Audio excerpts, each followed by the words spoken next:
Hello दोस्तों, Lalit study 105 YouTube channel पर आपका स्वागत है। आप वीडियो को पूरा देखिएगा। सभी अच्छे लेवल के पर्सन शामिल किए गए हैं। निम्न में कौन सम्मिलित है? प्रदेश में कुल पारिस्थितिकी क्षेत्र 20 दिए गए हैं। प्रदेश में कुल कृषि जलवायु क्षेत्र 9 दिए गए हैं। यहाँ पर प्रदेश में कुल मृदा समूह क्षेत्र 8। उपरोक्त में से सही कूट का चयन करें। राइट आंसर है ऑप्शन डी। तीनों ही पॉइंट यहाँ पर सही सुमेलित हैं। तो आपको ये तीनों पॉइंट अच्छे से याद रखने हैं। नेक्स्ट पर्सन देखते हैं। निम्न में कौन सुमेलित नहीं है? खनिज और यहाँ पर जिला दिया गया है।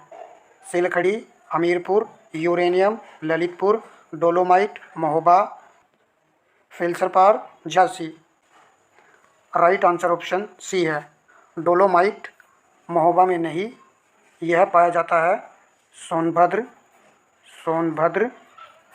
और मिर्ज़ापुर।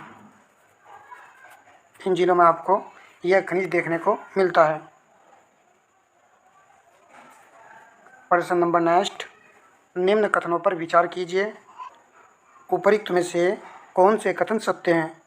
माता टीला बहुउद्देश्य बांध परियोजना उत्तर प्रदेश और मध्य प्रदेश की संयुक्त परियोजना है। यह परियोजना बेतवा नदी पर स्थित है। राइट आंसर ऑप्शन सी है। दोनों ही कथन यहाँ पर सही है। माता टीला बहुउद्देश्य परियोजना है जो कि उत्तर प्रदेश और मध्य प्रदेश की संयुक्त परियोजना है और बेतवा नदी पर यह स्थित है।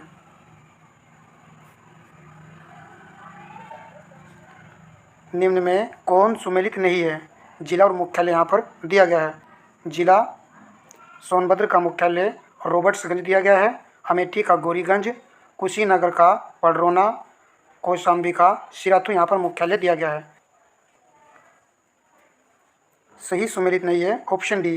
कौशाम्बी का मुख्यालय कहाँ पर है? ये हमने आपको करा था अभी, मंजनपुर में है। मंजनपुर में कौशाम्बी का मुख्यालय है। प्रश्न नंबर 5। निम्न में कौन सुमेलित है? Central drugs research institute Kanpur दिया गया है और इस पॉइंट को हम सभी जानते हैं। ये कहाँ पर है? लखनऊ में है। Central potato research station Lucknow दिया गया है। यह भी लखनऊ में नहीं है, यह आपका है मेरठ जिले में। राष्ट्रीय आपदा मोचन बल मुख्यालय नोएडा दिया गया है। राष्ट्रीय बीज अनुसंधान एवं प्रशिक्षण केंद्र झांसी दिया गया है। सही सुमेलित है ऑप्शन सी। राष्ट्रीय आपदा मोचन बल मुख्यालय नोएडा में है। ये वाला पॉइंट यहाँ पर सही है। ये भी एक अच्छा पॉइंट है। राष्ट्रीय बीज अनुसंधान एवं प्रशिक्षण केंद्र झांसी में नहीं है, यह आपका है वाराणसी में। कहाँ पर है? वाराणसी में है।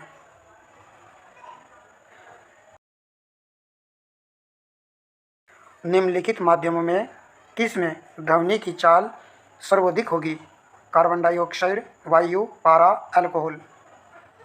तो राइट आंसर ऑप्शन सी है। पारे में जो ध्वनि की चाल अधिकतम होगी। ध्वनि की चाल जो है सबसे ज़्यादा होती है ठोस में, उसके बाद द्रव में, फिर होती है लास्ट में गैस में। यह इसका क्रम होता है। बहुत ही अच्छे लेवल के प्रश्न है। सेशन आपको जरूर अच्छा लगेगा तो आप क्लास को पूरा वॉच कीजिएगा। निम्नलिखित में कौन सा कथन सत्य है? ऐसे तत्व जिनके परमाणु क्रमांक भिन्न परंतु परमाणु द्रव्यमान संख्या समान होते हैं समस्थानिक कहलाते हैं। दूसरा कथन, ऐसे तत्व जिनकी परमाणु संख्या समान परंतु परमाणु भार भिन्न भिन्न होता है समस्थानिक कहलाते हैं। विकल्प के माध्यम से सही उत्तर का यहाँ पर चयन करना है। राइट आंसर ऑप्शन बी है। दूसरे वाला कथन यहाँ पर सत्य लिखा हुआ है। समस्थानिक का आप एग्जाम्पल देख लीजिए, क्योंकि यहाँ पर दोनों पॉइंट दिए गए हैं। हाइड्रोजन के 3 समस्थानिक 1H1, 1H12, 1H13। तो यहाँ पर आप देख रहे हो कि परमाणु संख्या में समान है यहाँ पर, और परमाणु भार जो है इनका भिन्न भिन्न है। तो यह तो एग्जाम्पल था समस्थानिक का। अब आप देखिए, ऐसे तत्व जिनके परमाणु क्रमांक भिन्न परंतु द्रव्यमान संख्या समान होती है। समस्थानिक तो नहीं होंगे, वे होंगे समभारिक।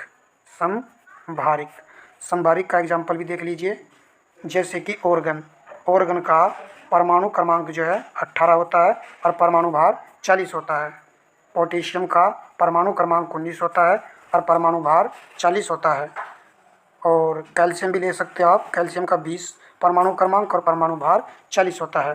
तो यहाँ पर आप देख रहे होंगे संभारिक में परमाणु भार समान होता है, परंतु परमाणु क्रमांक समान नहीं होता है, यानी कि परमाणु क्रमांक भिन्न भिन्न होता है।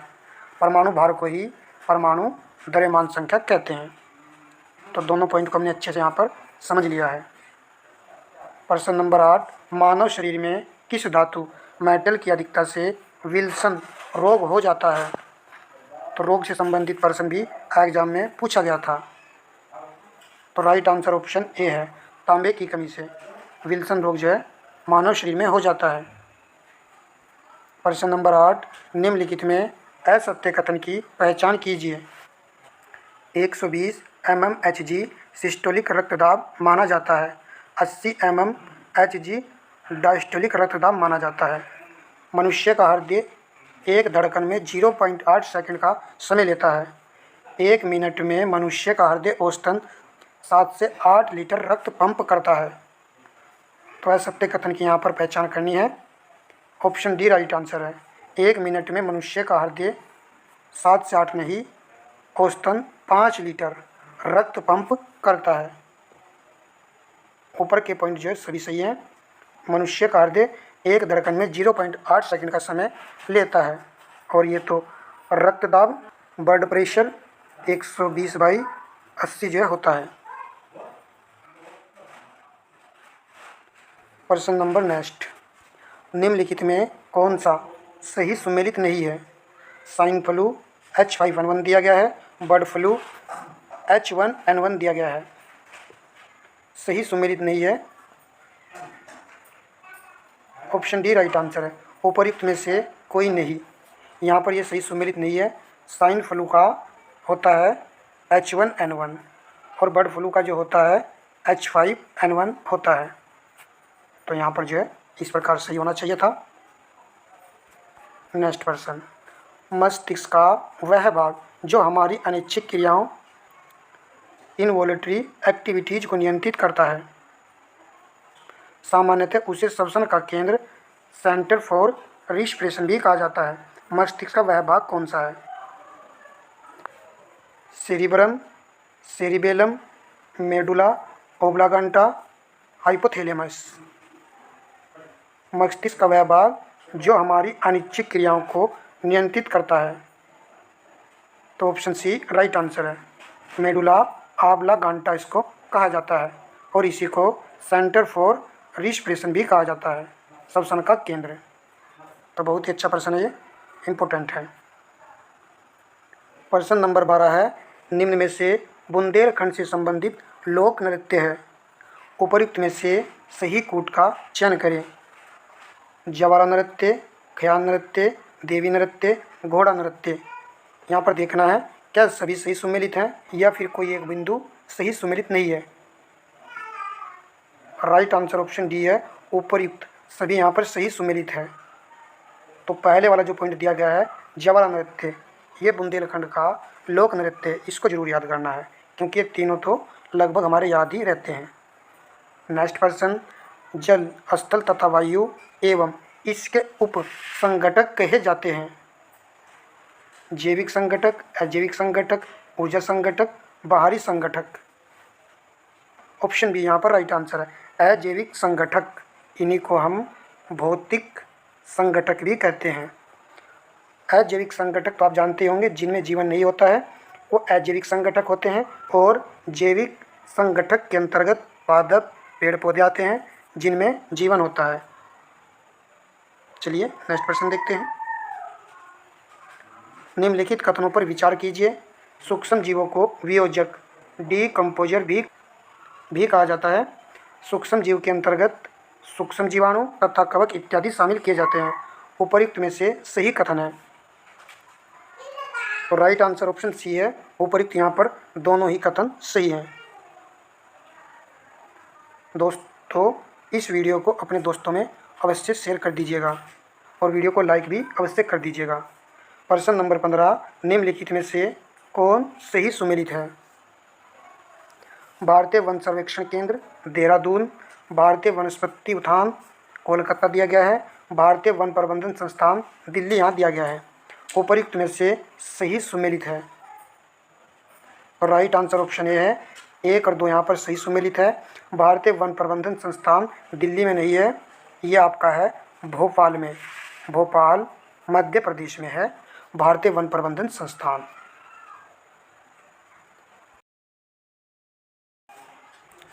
निम्न में कौन सुमेलित है? उपर्युक्त में से सही कूट का चयन करें। नाबार्ड की स्थापना 1982 दिया गया है। क्षेत्रीय ग्रामीण बैंक 1985 दिया गया है। 6 बैंकों का राष्ट्रीयकरण 1980 यहाँ पर दिया गया है। तो सही यहाँ पर है ऑप्शन बी विकल्प। 1 और 3 यहाँ पर सही सुमेलित है। क्षेत्रीय ग्रामीण बैंक की स्थापना की गई थी 1975 ईस्वी में। बैंक संघ से रिलेटेड भी एग्जाम में प्रश्न जो पूछा गया था, तो उसी पैटर्न पर हम आपके लिए प्रश्नों को सिलेक्ट करके क्लास लाते हैं। भारत में किस उद्देश्य की प्राप्ति के लिए सिडबी की स्थापना की गई? कृषकों की सहायता के लिए, लघु उद्योगों की वित्तीय सहायता के लिए, बैंकों के नियमन के लिए, शिक्षा के लिए ऋण प्रदान करने के लिए। तो सिडबी की स्थापना की गई थी लघु उद्योगों की वित्तीय सहायता के लिए। सिडबी की स्थापना की गई थी वर्ष 1990 ईस्वी में। स्थापना भी आपसे पूछ ली जाती है और इसका मुख्यालय कहाँ पर है? लखनऊ शहर में है।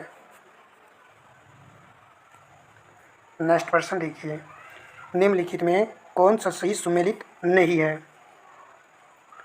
अनुच्छेद 41 कुछ दशाओं में काम, शिक्षा और लोक सहायता पाने का अधिकार। अनुच्छेद 42 काम की न्याय संगत और मानवोचित दशाओं संबंधी उपबंध। अनुच्छेद 43 का कर्मगारों के लिए निर्वाह मजदूरी। अनुच्छेद 43 का सहकारी समितियों की अभिवृद्धि। सही सुमेलित नहीं है। मोस्ट इम्पोर्टेंट पर्सन है, ये सभी अनुच्छेद हमको रटे होने चाहिए। राइट आंसर ऑप्शन सी है।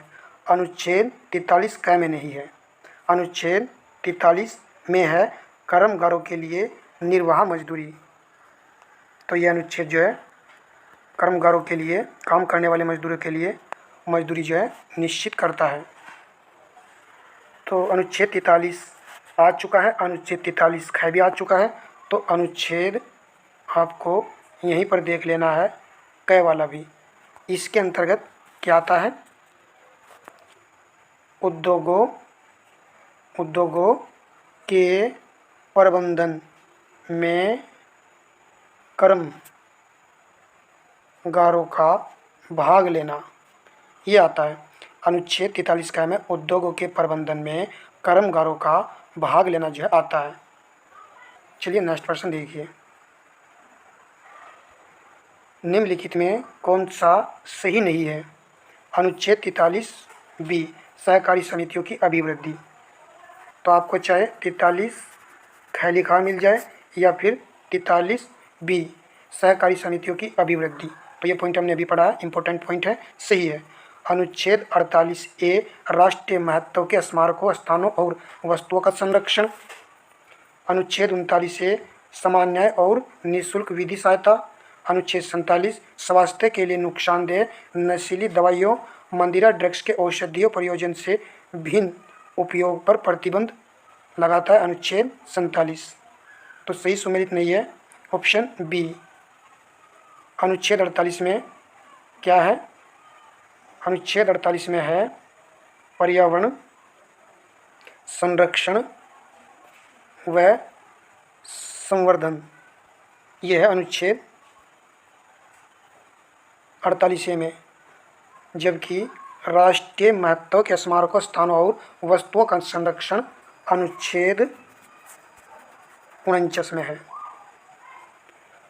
देखिए इस क्लास को हम बहुत ही अच्छी तरीके से लगाएंगे। आप इस क्लास को भारतीय संविधान के प्रारंभ में मूल अधिकार के रूप में संपत्ति के अधिकार की व्यवस्था किस अनुच्छेद में की गई थी? देखिए कितना महत्वपूर्ण प्रश्न है। अनुच्छेद 19 वन के घ में, अनुच्छेद 19 वन के अंग में, अनुच्छेद 19 वन के 6 में उपयुक्त में से कोई नहीं। राइट आंसर ऑप्शन डी है, उपयुक्त में से कोई नहीं। संपत्ति के अधिकार की व्यवस्था की गई थी अनुच्छेद 19 वन के 6 में। नेक्स्ट प्रश्न देखिए, विधान परिषद के बारे में निम्नलिखित कथनों पर विचार कीजिए। उपयुक्त में से सत्य कथन नहीं है। इसको जो ध्यान से देखना है कि पूछा गया है सत्य कथन नहीं है। यह भारत के सभी राज्यों में है। विधान परिषद भारत के सभी राज्यों में नहीं है, 6 राज्यों में है। इसके सभापति का चुनाव राज्यपाल द्वारा किया जाता है, तो यह भी सही पॉइंट नहीं है। इसके सभापति का चुनाव विधान परिषद के सदस्यों द्वारा ही किया जाता है। विधान परिषद में चुने जाने के लिए सदस्यों की न्यूनतम आयु 35 वर्ष होनी चाहिए, तो यह भी सही पॉइंट नहीं है। 35 वर्ष नहीं होनी चाहिए। कितनी होनी चाहिए? 30 वर्ष। विधान परिषद के 1/3 सदस्य राज्यपाल द्वारा मनोनीत किए जाते हैं, तो ये पॉइंट भी यहाँ पर सही नहीं है। राज्यपाल द्वारा 1/6 सदस्य मनोनीत किए जाते हैं, तो डी यहाँ पर राइट आंसर था। कोई भी कथन सत्य नहीं था। कितना डीपली यह प्रश्न पूछा गया है, परंतु सभी पॉइंट यहाँ पर बहुत ही अच्छे लेवल के थे, जो हमको याद रहने ही चाहिए। प्रश्न नंबर नेक्स्ट, भारत के महान्यायवादी के संबंध में निम्न में कौन सा कथन सही नहीं है, सत्य नहीं है? इसका वर्णन संविधान के अनुच्छेद 76 में किया गया है। इसकी नियुक्ति राष्ट्रपति द्वारा की जाती है। यह भारत सरकार का सर्वोच्च विधि अधिकारी होता है। इसका कार्यकाल 5 वर्ष के लिए नियत होता है, तो सही नहीं है। आप समझ गए होंगे, ऑप्शन डी यहाँ पर राइट आंसर है। इसका कार्यकाल 5 वर्ष के लिए नियत नहीं होता है। महान्यायवादी का कार्यकाल डिपेंड करता है सरकार पर। जब तक सरकार रहती है तब तक महान्यायवादी अपने पद पर बना रहता है। जब सरकार इस्तीफा दे देती है तो महान्यायवादी को भी अपना इस्तीफा इस पद से देना होता है। चलिए अब नेक्स्ट प्रश्न लगाते हैं। संविधान के किस अनुच्छेद में राज्य का महाधिवक्ता पद का प्रावधान है? तो डी राइट आंसर है। अनुच्छेद 169 में राज्य का महाधिवक्ता पद का प्रावधान किया गया है। प्रश्न नंबर नेक्स्ट, वित्त आयोग के संबंध में निम्न कथनों पर विचार कीजिए। इसका वर्णन संविधान के अनुच्छेद 280 में किया गया है। सभी जानते हैं, सही पॉइंट है। यह एक अर्ध न्यायिक निकाय है। इसका गठन संसद द्वारा किया जाता है। सही कथन का चयन करना है। राइट आंसर ऑप्शन ए है। 1 और 2 यहाँ पर सही है। इसका गठन संसद द्वारा किया जाता है, ये सही नहीं है। आप सभी जानते हो कि वित्त आयोग का गठन अनुच्छेद 280 के तहत राष्ट्रपति के द्वारा किया जाता है प्रत्येक 5 वर्ष के लिए। प्रश्न नंबर 25, किस संविधान संशोधन के द्वारा उच्च न्यायालय के न्यायाधीशों की सेवानिवृत्ति की आयु 60 वर्ष से बढ़ाकर 62 वर्ष की गई थी? ऑप्शन बी राइट आंसर है। 15वां संविधान संशोधन अधिनियम 1963 द्वारा। 14वां भी दिया गया है, परंतु याद रखना है यह 15वां संविधान संशोधन अधिनियम 1963 था। मोस्ट इम्पोर्टेंट पर्सन है, तो प्रत्येक क्लास को अच्छे से भाई वॉच किया करो। उचित पॉइंट लगे तो उसे नोट जरूर किया करो। प्रश्न नंबर 26, निम्न में से कौन सा बंदरगाह भारत के पश्चिमी तट पर स्थित नहीं है? तुतीकोरिन, न्यू मंगलोर, कोचीन, मरमा, गोवा। अच्छा प्रश्न है। ऑप्शन ए राइट आंसर है। तुतीकोरिन यह भारत के पश्चिमी तट पर स्थित नहीं है, पूर्वी तट का हिस्सा है, जबकि ये तीनों पॉइंट पश्चिमी तट के हिस्से हैं। न्यू मंगलोर कर्नाटक में है, कोचीन केरल में है और मरमा गोवा राज्य में स्थित है। नेक्स्ट प्रश्न, प्रायद्वीपीय भारत में पूरब दिशा में बहने वाली नदियों का उत्तर से दक्षिण की ओर सही क्रम है? ऑप्शन ए राइट आंसर है। महानदी, गोदावरी, कृष्णा, कावेरी। यहाँ पर आप देखिए महानदी ये रही, यहाँ पर ये उत्तर से जो है दक्षिण की तरफ इनका क्रम है यहाँ पर, और ये सभी नदियाँ बंगाल की खाड़ी में गिरती है। फिर आपकी गोदावरी नदी यहाँ पर महाराष्ट्र में है, फिर आपकी इसके नीचे कृष्णा नदी है, फिर कावेरी नदी यहाँ पर कर्नाटक से निकलती है और बंगाल की खाड़ी में गिरती है, फिर वेगई नदी आएगा, फिर ताम्रपर्णी नदी आएगा। आप इसको अच्छे से देख लीजिए यहाँ पर। चलिए अब प्रश्न की तरफ हम चलते हैं। तो यही यहाँ पर राइट आंसर था। नेक्स्ट प्रश्न, बलाटिक सागर को उत्तरी सागर से कौन सी नहर जोड़ती है? ऑप्शन सी राइट आंसर है, कीन नहर। प्रश्न नंबर 29, निम्न पहाड़ियों का पूर्व से पश्चिम की ओर का सही क्रम है? इसी पैटर्न पर आपको प्रश्न देखने को एग्ज़ाम में काफ़ी मिले थे। सेशन पसंद आएगा तो कमेंट ज़रूर कीजिएगा। तो पूरब से पश्चिम की ओर का इन पहाड़ियों का क्रम हमको बताना है। और राइट आंसर ऑप्शन ए है, मेघालय, सतपुड़ा, विंध्य। ये राइट आंसर है।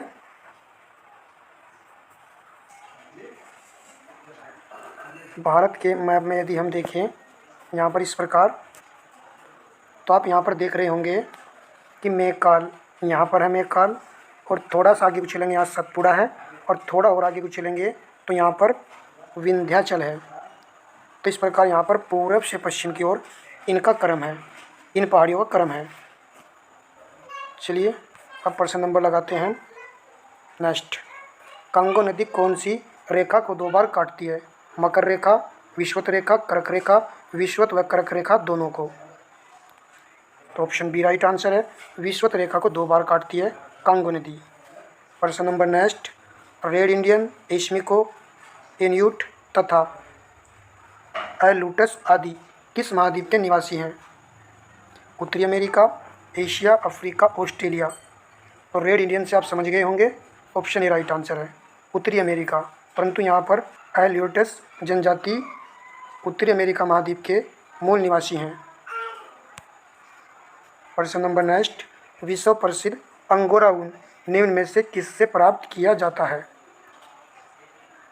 ऑप्शन सी राइट आंसर है, खरगोश से। प्रश्न नंबर 33, देश का प्रथम सुपर फॉस्फेट संयंत्र निम्न में से कहाँ स्थापित किया गया? Gandhinagar, Puducherry, Ranipet, Bhopal. Option C right answer है, रानीपेट। रानीपेट किस राज्य में है? तमिलनाडु में है। तो जिस तरह शब्द है रानीपेट, ये भी पता होना चाहिए कि यह किस राज्य में है। तमिलनाडु राज्य में है और देश का प्रथम सुपर फॉस्फेट संयंत्र है ये। प्रश्न नंबर नेक्स्ट, गेहूं, चावल, मूंगफली तथा गन्ने के वैश्विक उत्पादन में द्वितीय स्थान किसका है? भारत, चीन, संयुक्त राज्य अमेरिका, ऑस्ट्रेलिया। आपसे रिक्वेस्ट की जा रही है, प्लीज़ वीडियो को लाइक और शेयर अवश्य कर दीजिएगा। यूट्यूब चैनल पर नए हो तो सब्सक्राइब जरूर कर लीजिएगा। जो भी क्लासें मिलेंगे आपको यहाँ पर वो अच्छे लेवल की ही देखने को मिलेंगी। ऑप्शन ए राइट आंसर है, भारत देश गेहूं, चावल और मूंगफली के उत्पादन में प्रथम स्थान रखता है। चीन देश और जी गन्ने के उत्पादन में प्रथम स्थान रखता है ब्राज़ील देश। नेक्स्ट प्रश्न, दक्षिण अमेरिका महाद्वीप का सर्वोच्च शिखर कौन सा है? Mount McKinley, mount Aconcagua. B right answer है, माउंट एकांगुआ। यह दक्षिण अमेरिका महाद्वीप का सर्वोच्च शिखर है, जबकि माउंट मिकेले उत्तरी अमेरिका महाद्वीप का सर्वोच्च शिखर है। प्रश्न नंबर 37, वेरी वेरी इंपॉर्टेंट प्रश्न है। दस्त ए कबीर और दस्त ए लुट नामक मरुस्थल किस देश में स्थित है? ईरान, इराक, सऊदी अरब, पाकिस्तान।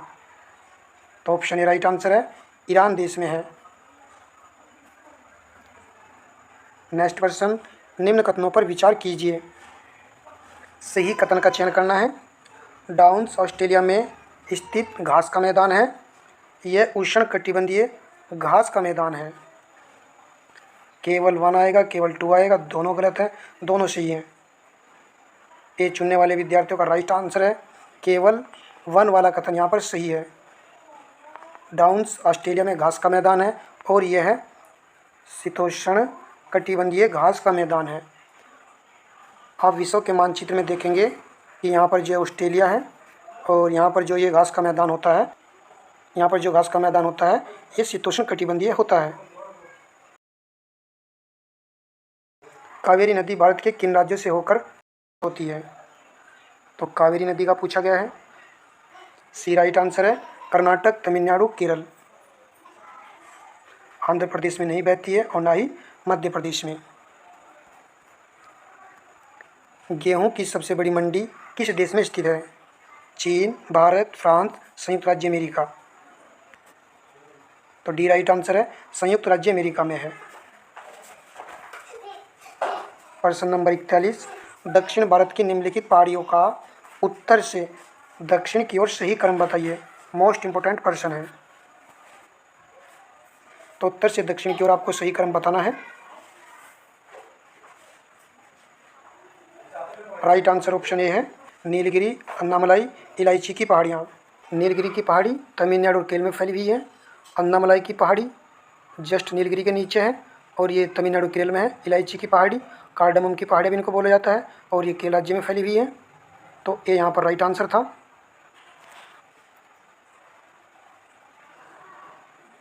यहाँ पर आप चित्र में देख सकते हो नीलगिरी पर्वत।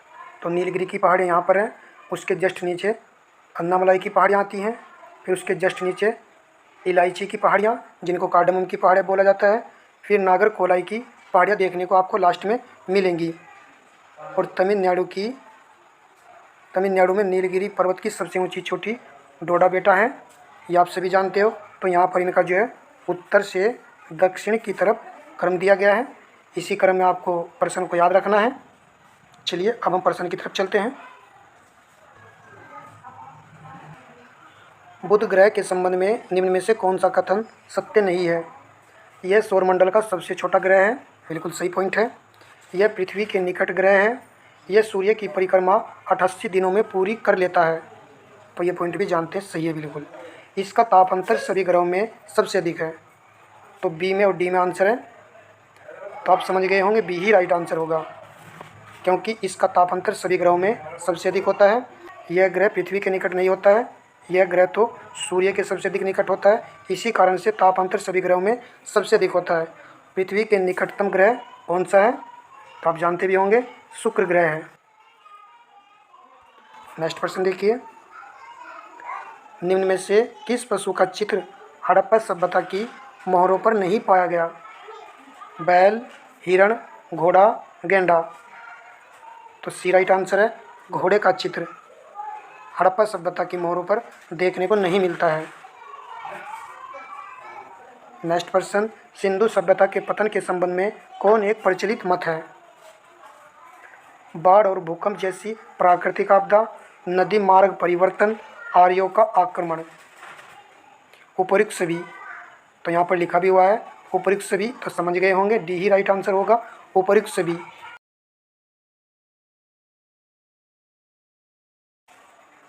सर्वप्रथम पाटलिपुत्र को राजधानी के रूप में किसने स्थापित किया। कनिष्क, उदयन, प्रसेनजीत, बिंबिसार। तो बी राइट आंसर है उदयन। उदयन ने पाटलिपुत्र को राजधानी के रूप में स्थापित किया था।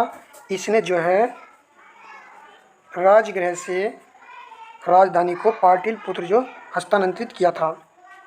चलिए प्रश्न नंबर 49, शिवाजी और जयसिंह के मध्य पुरंदर की संधि कब हुई थी। चार ऑप्शन में देखिए पुरंदर की संधि कब हुई थी। 10 मई 1665 में, 11 जून 1665 में। तो बी चुनने वाले विद्यार्थियों का राइट आंसर है 10 मई 1665 इसमें हुई थी। प्रश्न नंबर 49, 1857 की क्रांति को निम्नलिखित में से किसने हिंदू मुस्लिम षड्यंत्र की संज्ञा दी थी।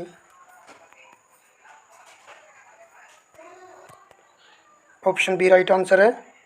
आउड्रम एवं टेलर ने हिंदू मुस्लिम षड्यंत्र की संज्ञा दी थी 1857 की क्रांति को। एक अच्छा प्रश्न है। तो 1857 की क्रांति उस समय क्या था, टेलर था, ऐसे याद कर लीजिए। प्रश्न नंबर 51, सन्यासी विद्रोह के संबंध में निम्न कथनों पर विचार कीजिए। इसका मुख्य प्रभाव क्षेत्र बंगाल था। हिंदू मुस्लिम एकता इस विद्रोह की प्रमुख विशेषता थी। आनंद मंट नामक पुस्तक इसी विद्रोह से संबंधित है। उपर्युक्त में से सही कथन है। तो डी राइट आंसर है। 1, 2 और 3 यहाँ पर सही है। सन्यासी विद्रोह संबंधित यहाँ सभी पॉइंट जो है अच्छे दिए हुए हैं, इनको जरूर याद रखना है आपको। और सन्यासी विद्रोह हुआ था 1763 से लेकर के 1800 ईस्वी तक यह विद्रोह चला था। इस विद्रोह में जो है सन्यासियों ने भाग लिया था और इसमें भाग लेने का प्रमुख कारण यही था कि तीर्थ यात्रा पर प्रतिबंध लगाना और कठोरता से भू राजस्व वसूलना अंग्रेजों के द्वारा। चलिए प्रश्न नंबर नेक्स्ट, सही उत्तर चुनिए। मेरठ षड्यंत्र case, Hindustan socialist Republic association गठन, कांग्रेस सोशलिस्ट पार्टी गठन, कानपुर षड्यंत्र केस। तो आपको यहाँ पर इनको क्रम में लगाना है। मेरठ षड्यंत्र केस 1929 में हुआ था। हिंदुस्तान सोशलिस्ट रिपब्लिकन एसोसिएशन का गठन वर्ष 1928 में किया गया था। और कांग्रेस सोशलिस्ट पार्टी का गठन 1934 में हुआ था। कानपुर षड्यंत्र केस 1924। तो इस प्रकार यहाँ पर राइट आंसर आएगा। सबसे पहले फोर्थ वाला पॉइंट आएगा, फिर आपका आएगा सेकंड वाला, फिर फर्स्ट वाला, फिर थर्ड वाला। तो ऑप्शन सी राइट आंसर है। देखिए इस तरह के क्वेश्चन परीक्षा में पूछे जाते हैं, तो जरूर याद रखना है। नेक्स्ट प्रश्न, निम्नलिखित में से कौन एक सही सुमेलित नहीं है? कांग्रेस अधिवेशन और अध्यक्ष यहाँ पर दिए गए हैं। कानपुर 1925 सरोजनी नायडू सही है। बेलगांव 1924 मोतीलाल नेहरू दिया गया है। कांग्रेस का अधिवेशन जो 1924 में हुआ था बेलगांव में, इसकी अध्यक्षता की थी महात्मा गांधी जी ने। किसने की थी? गांधी जी ने, हम सभी जानते हैं। तो यह सही नहीं था। कराची अधिवेशन 1931 में हुआ था, वल्लभ भाई पटेल ने इसकी अध्यक्षता की थी। हरिपुरा 1938 में, और इसके अध्यक्ष थे सुभाष चंद्र बोस। लाइक जरूर कीजिएगा और सेशन आपको कैसा लगा कमेंट बॉक्स में जरूर बताइएगा। बंगाल विभाजन के विरोध में किस दिन को शोक दिवस के रूप में मनाया गया था? 6 अक्टूबर 1905 को, 16 अक्टूबर 1905 को, 7 अगस्त 1905 को, उपयुक्त में से कोई नहीं। बंगाल विभाजन के विरोध में शोक दिवस मनाया गया था 16 अक्टूबर 1905 को। तो बी यहाँ पर राइट आंसर है। नेक्स्ट, हाल ही में निम्नलिखित में से किस गैर सरकारी संगठन ने भारत में वृद्धावस्था देखभाल चुनौतियों के लिए तैयारी और प्रतिक्रिया की खोज नामक शीर्षक से रिपोर्ट जारी की? हेल्पेज इंडिया, प्रथम, smile foundation, India red cross. तो राइट आंसर ऑप्शन ए यहाँ पर है। हेल्पेज इंडिया ने भारत में वृद्धावस्था देखभाल चुनौतियों के लिए तैयारी और प्रतिक्रिया की खोज नामक शीर्षक से रिपोर्ट जो है जारी की है। ऐसे प्रश्न जो है परीक्षा में बन जाते हैं। प्रश्न नंबर 85, हाल ही में संयुक्त राष्ट्र महासभा ने किस वर्ष को क्वांटम विज्ञान एवं प्रौद्योगिकी का अंतर्राष्ट्रीय वर्ष घोषित किया है? वर्ष 2024, 2027, 2026, वर्ष 2025। तो डी राइट आंसर है। वर्ष 2025 को संयुक्त राष्ट्र महासभा ने क्वांटम विज्ञान एवं प्रौद्योगिकी का अंतर्राष्ट्रीय वर्ष घोषित किया है वर्ष 2025 को। कितना महत्वपूर्ण प्रश्न है। निम्नलिखित में से कौन सा विश्व महासागर दिवस 2024 का थीम है? तो चारों को देख लीजिए, कौन सा जो है विश्व महासागर दिवस 2024 का थीम है? तो ऑप्शन डी राइट आंसर है। नई गहराइयों को जगाएं। विश्व महासागर दिवस कब मनाया जाता है? तो 8 जून को यह मनाया जाता है। इस वर्ष की थीम है नई गहराइयों को जगाएं। प्रश्न नंबर 106 है, सार्वजनिक क्षेत्र बैंकों के अध्यक्ष का चयन कौन करता है? बैंक बोर्ड ब्यूरो, भारतीय रिजर्व बैंक, केंद्रीय वित्त मंत्रालय, संबंधित बैंक का प्रबंधन।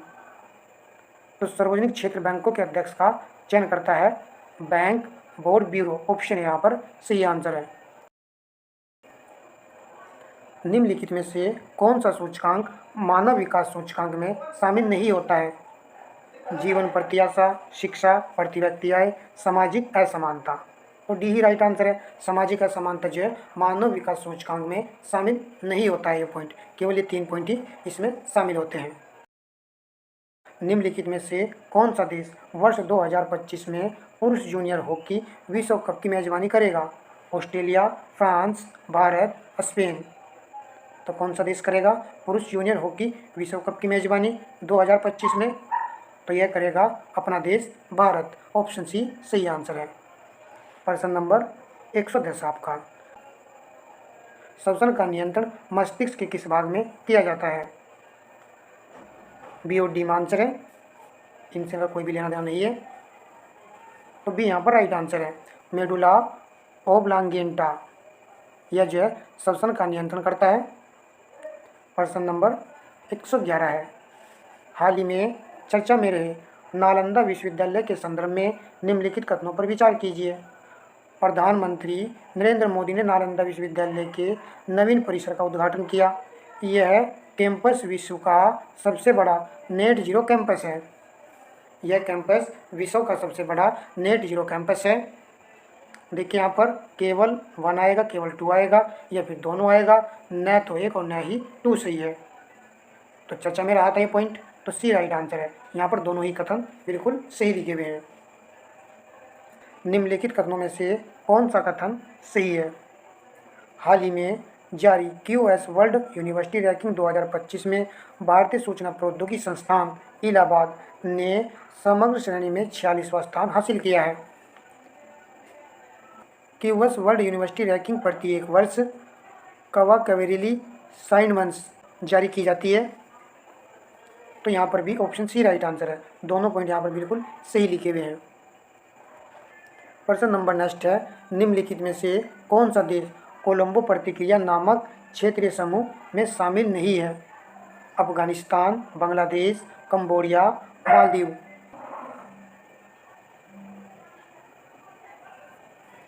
तो डी यहाँ पर राइट आंसर है। मालदीव जो इसमें शामिल नहीं है। चलिए प्रश्न नंबर देखिए 117, निम्नलिखित में से कौन सा देश हाल ही में संयुक्त राष्ट्र महासभा द्वारा चुने गए अस्थायी सदस्यों में शामिल नहीं है? तो अस्थायी सदस्यों में शामिल नहीं है। अस्थायी सदस्य जो आपके 5 होते हैं, तो 3 आपको यहाँ पर देखने को मिल जाएंगे। राइट आंसर हमारा ऑप्शन बी है, रवांडा। जबकि अस्थायी सदस्यों में पाकिस्तान देश, डेनमार्क, ग्रीस और आपका सोमालिया है और पनामा। तो 5 देश इस प्रकार हमारे कंप्लीट हो जाते हैं। तो 5 को आपको याद करना है। प्रश्न जो बन सकता है, प्रश्न नंबर नेक्स्ट, हाल ही खबरों में रहे बायो फार्मास्यूटिकल एयरलाइंस के संदर्भ में निम्नलिखित कथनों पर विचार कीजिए। इस एयरलाइंस को बायो इंटरनेशनल कन्वेंशन 2024 के दौरान सैन डिएगो कैलिफोर्निया में लॉन्च किया गया है। दक्षिण कोरिया, भारत, संयुक्त राज्य अमेरिका, जापान तथा यूरोपीय संघ ने दवा आपूर्ति को दूर करने के साथ साथ आपूर्ति श्रृंखला में सुधार के लिए इसे लॉन्च किया है। तो सही कथन का चयन करना है। राइट आंसर ऑप्शन सी है। दोनों कथन यहाँ पर सही है, तो अच्छे से आपको इनको कवर कर लेना है। चलिए नेक्स्ट प्रश्न हम देखते हैं। प्रश्न नंबर 119 है, हाल ही में कार्यस्थल प्रबंधन के मामले में उत्तर प्रदेश का कौन सा रेलवे स्टेशन देश में पहला स्थान पाकर अंतर्राष्ट्रीय साइंटिस्ट एंड इंजीनियरिंग जूसे द्वारा सर्टिफिकेट प्राप्त किया है? Banaras railway station, Gorakhpur railway station, Lucknow railway station, Ayodhya railway station.